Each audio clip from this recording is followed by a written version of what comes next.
IT job కోసం try చేస్తున్నారా? Coding ట్యూటర్లో training తో పాటు స్టైఫండ్ అండ్ 100% జాబ్ గ్యారంటీ. నమస్తే, వెల్కమ్ టు సుమన్ టీవీ. నేను మీ సాయి. ఆంధ్రప్రదేశ్లో వైసీపీ పార్టీకి మరొక భారీ షాక్ తగిలింది. ఇద్దరు కీలక నేతలు, రాజ్యసభ ఎంపీలు పార్టీకి పదవులకు రాజీనామా చేయడం ఇప్పుడు రాష్ట్ర రాజకీయాల్లో మరో సంచలనంగా మారింది. సో వీరు రాజీనామా చేసిన తర్వాత ఏ పార్టీలో చేరుతారు, అక్కడ ఉప ఎన్నిక జరిగితే ఎవరికి పోటీ చేసేటువంటి అవకాశం దక్కుతుంది, దీనికి సంబంధించి మనం మాట్లాడదాం. మనతో పాటు Suman TV news chief editor Keshav గారు. సార్ నమస్తే. నమస్తే. సో వైసీపీ నుంచి మరొక ఇద్దరు కీలక నేతలు రాజీనామా చేసి బయటకు వచ్చేటువంటి పరిస్థితి. సో ఓవరాల్గా మొత్తం రాజ్యసభ ఎంపీలందరూ కూడా మెర్జ్ అయ్యేటువంటి అవకాశం అన్న చూడొచ్చా? వైసీపీలో ఒక గుబులు రేపేటువంటి సంఘటన సందర్భంగా ఇది చూడాలి మనం. ఒకటి, ఒక 15 రోజుల క్రితం జరిగిన పరిణామాలు చూస్తే స్థానిక సంస్థల కోటా కింద ఎమ్మెల్సీ ఎన్నిక కూటమి పోటీ పెట్టకపోవడం, అది బొత్స సత్యనారాయణ గారు గెలవడం, ఇదంతా ఎలా జరిగిందంటే ఒక విచిత్రమైనటువంటి రాజకీయ వాతావరణం అలా అనిపించింది.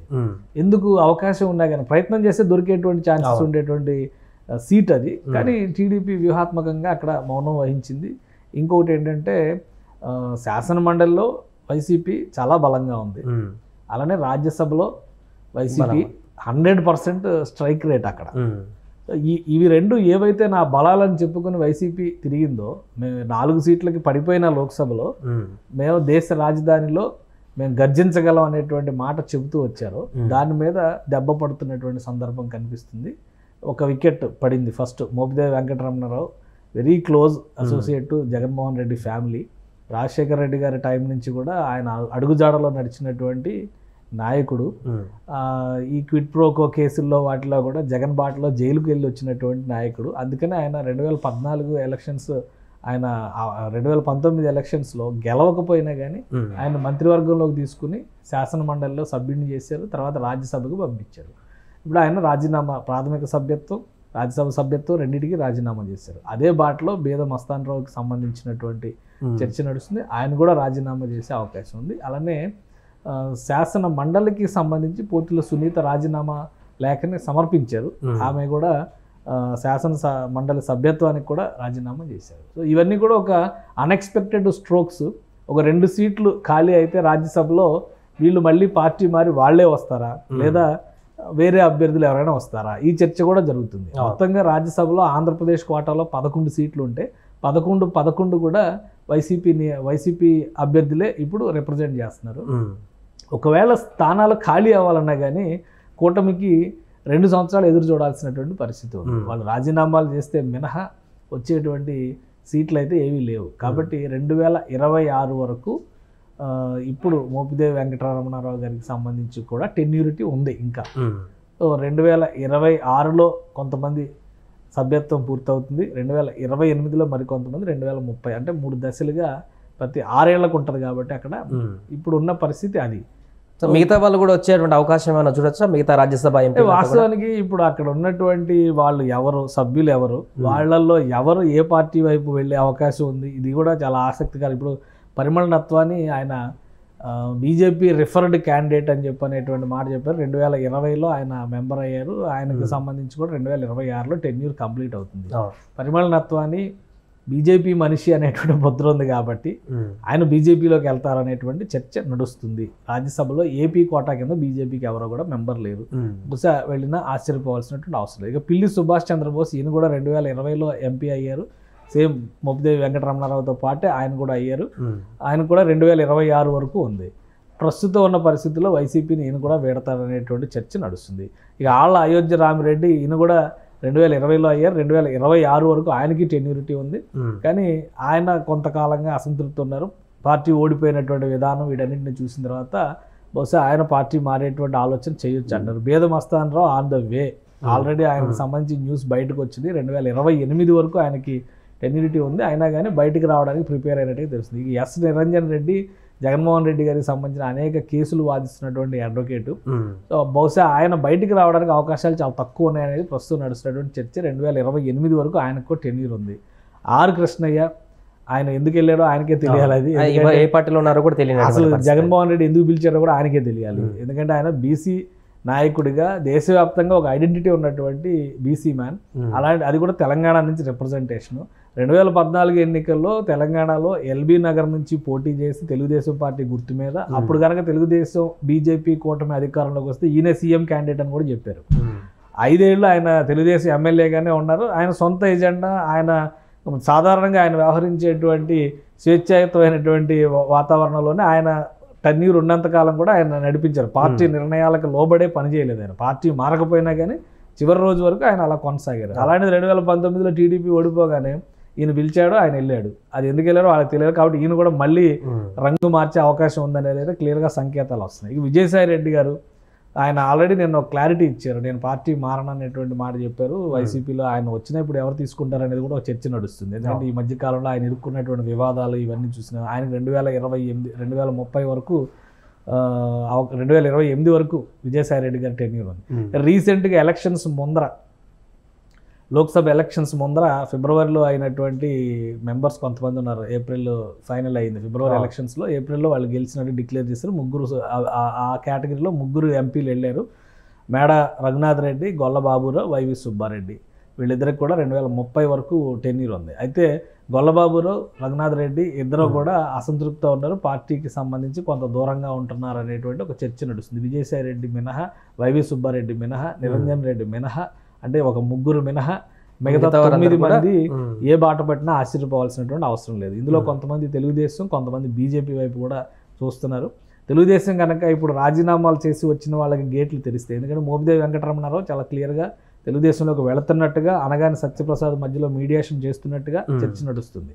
కాబట్టి బహుశా ఆయన తెలుగుదేశంలోకి వెళితే ఇంకెవరెవరిని తీసుకెళ్తారు. అలానే తెలుగుదేశం ఏ కండిషన్స్లో తీసుకుంటుంది. ఇప్పుడు వీళ్ళు రాజీనామాలు చేసిన తర్వాత మళ్ళీ వీళ్ళకే సీట్లు ఇస్తారా, లేదా వేరే ఏదైనా నామినేటెడ్ పోస్టులు ఇవ్వడం ద్వారా వీళ్ళ సీట్లు పక్కన పెడతారా అనేది, అంటే వీళ్ళకి ఒక ప్రయారిటీ ఇవ్వడం ద్వారా వీళ్ళ సీట్లను వేరే వాళ్ళకి కేటాయిస్తారు. ఎందుకంటే కూటమిలో చాలామంది ఆశావహులు ఉన్నారు. చాలామంది మేము రాజ్యసభకు రావాలి, లేదా పలానా నామినేటెడ్ పోస్టులోకి రావాలనేటువంటి ఆశయంతో ఉన్నటువంటి వాళ్ళు ఉన్నారు. కాబట్టి ఎవరిని కన్సిడర్ చేస్తారనేది కూటమి నాయకులు. ఇప్పుడు ఖాళీ అయిన 2 స్థానాలకు కూడా రాజ్యసభ బీదమస్తాన్ కానీ ఈయనది కానీ వెంకటరమణది కానీ, అంటే కూటమి టీడీపీ జనసేన సమసమంగా పంచుకుంటాయని, లేదా ఒక పార్టీ తీసుకునేటువంటి ఒకటి ఇప్పుడు వీళ్ళకి ఇచ్చిన ఎష్యూరెన్స్ ప్రకారం మళ్ళీ సీట్స్ కంటిన్యూ చేయాలి. ఇప్పుడు ఒకవేళ వచ్చినా కానీ ఇది బై ఎలక్షన్ కింద అవుతుంది. 6 ఏళ్ల టెన్యూర్ రాదు. కాబట్టి వీళ్ళకి ఎంత టెన్యూర్ మిగిలిందో అదే మిగులుతుంది.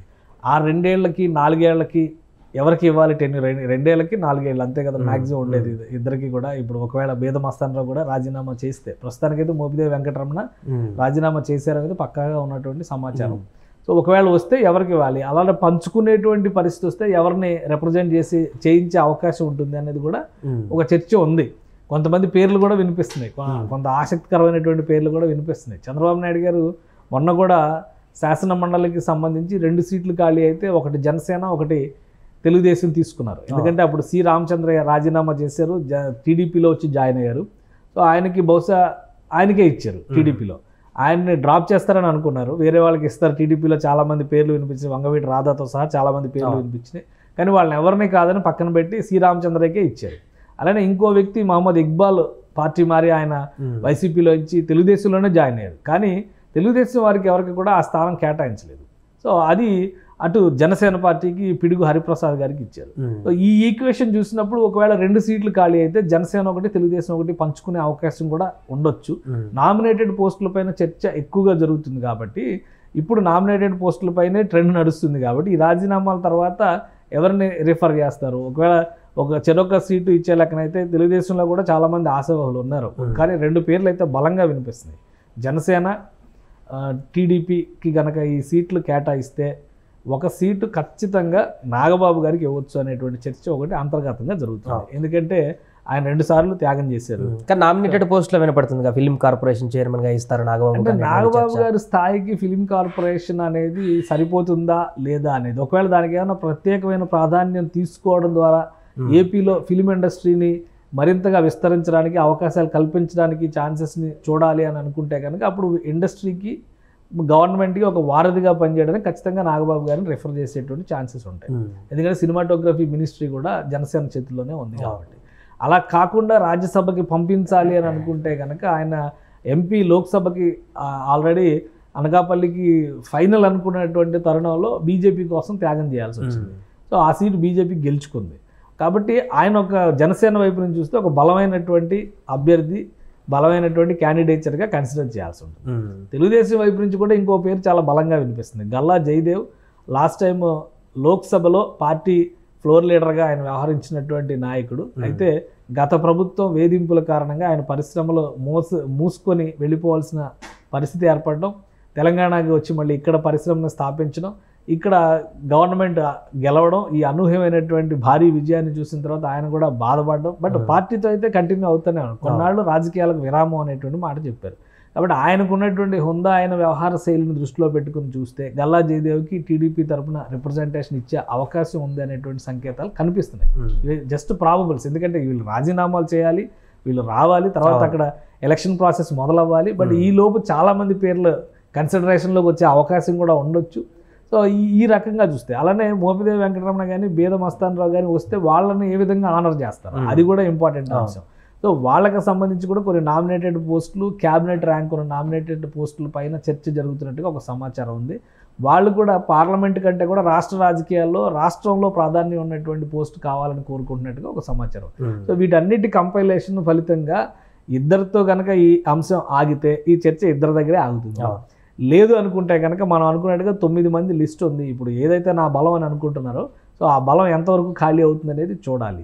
మరొకటి ఏంటంటే శాసనమండలిలో కూడా ఇప్పటికీ వైఎస్ఆర్సీపీకి బలం ఉంది కాబట్టి శాసనమండలిలో కూడా కనీసం 10 మంది సభ్యులు బయటకు రావడానికి సిద్ధంగా ఉన్నట్టుగా టీడీపీ శ్రేణులు ఒక మాట చెప్తున్నాయి.